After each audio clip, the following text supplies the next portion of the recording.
Creating engaging and immersive sound design has never been as simple, as easy, and as accessible as it is now. So I'm going to be walking you through how I use Epidemic Sound's extensive sound library to really level up my videos to the next step. Now, it's all well and good me telling you this, but how about I actually show you just how important good sound design is. Epidemic Sound really is the soundtracking platform for every creator. The sounds are restriction-free and the catalog consists of premium tracks by real artists. So click the link in the description to soundtrack your videos with a 30-day free trial. Saturday, 26th April 2025. So one of my clients hits me up last minute. He says, hey, I got a job for you. And the job was to basically create a minute or so trailer recapping a series I shot for him for his online hair academy. This was gonna be played in front of a lot of people, a couple hundred people. And yeah, safe to say, when he did play the test screening, what really caught my attention was just seeing how the sound traveled through the room. A good haircut starts first in the mind. Everything from the thunder rumbles to the really precise, clean cuts of scissors. Hello. And yeah, I'm gonna show you my process and a couple tips of creating good sound design. So obviously the first step is to go over to Epidemic Sound, log in and head over to the sound effects. And here everything is really neatly sorted out by type. So we've got swooshes, ambience, water, vehicles, whoosh, cartoon, user interface, riser, computers, objects, voices, and designed. For an even greater, selection of sound types, just scroll to the bottom of the page and you'll literally see a big selection of just everything, in case you have something really specific in mind. There's aircraft noises, there's alarm noises, a bell, a buzzer, a clock. There's ambience noises, desert, construction, celebration. That might even give you a little bit of inspiration to what you're actually looking for. But in case you have a specific thing in mind, just search for it in the search bar. The most common thing I would say is whooshes. So here we'll just go whoosh, whoosh, transition.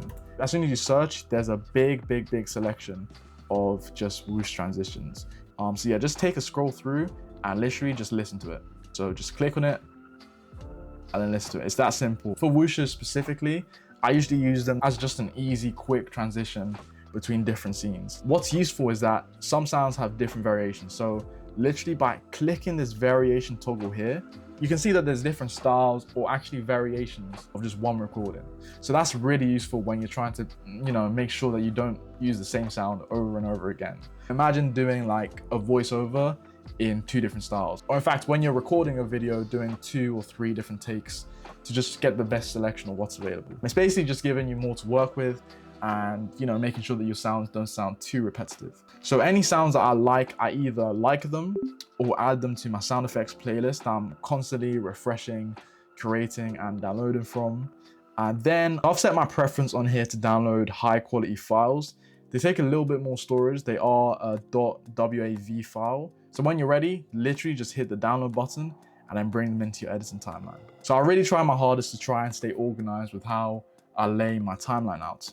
So the first 2 lines is normally the voiceover. The next 3 to 4 lines is normally for music. I say 3 to 4 because sometimes I use stems of sounds. I have the bass layer, then I'll have the melody, then I'll have the instruments. And then to actually transition that into another track, I'll then have that other track just meeting it right at the end.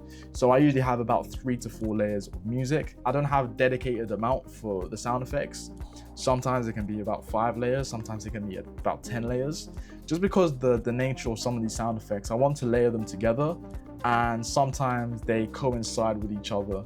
So it's hard to keep it lower than about 5. Because sometimes if you just have one single sound effect by itself, it sounds okay. But sometimes if you really want to add depth and to really make an impression, you're gonna want to layer that with a bunch of other sounds. It's learning by doing.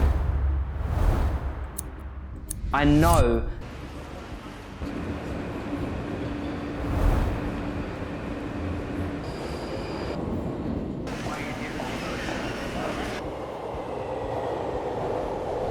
to provide you a solid framework.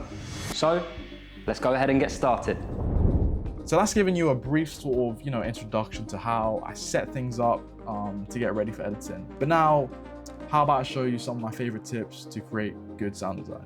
Like I said, I always try and combine things. So I think my favorite combination to date is probably a riser with a whoosh. I just use these when, I'm transitioning to scenes in vlogs or B-roll or even in long form client videos. Just having a whoosh with a riser is a really, really simple way to just bridge scenes together. Technical foundations of haircutting. Tip number 2, add effects to your sound effects. By that I mean I really try and play around and add some effects on top of my sound effects. So I might add reverb to give the sound effect some oomph. I might want to slow it down if it's a bit too fast, if it's a bit too rushed. Sometimes I might just reverse it. This actually bleeds really nicely into my tip number 3. If something sounds too harsh, then I add a low pass filter. I think low pass filter is probably the most important effect regarding sound that you can probably know.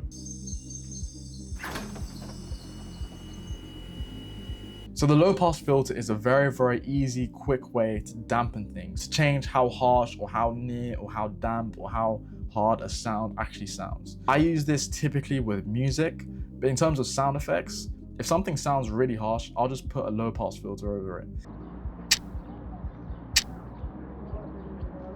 So now the final step. After watching it back, there are usually a few things that I like to tweak. And this is also the last step before I push it out to a client or upload it to YouTube. So first things first, I check the sound levels. So I make sure nothing peaks or is too loud. For me personally, I like if things are just in the yellow sort of range, but it really is a case by case because sometimes you might just want to have it really subtle. We're like, here we go again, design hours. You post it like as if it's like an event. Sound design has become a very enjoyable process through using Epidemic Sound. It's easy, straightforward, and the vast library really makes me feel like my creativity isn't limited. So again, click the link in the description to soundtrack your videos with a 30-day free trial.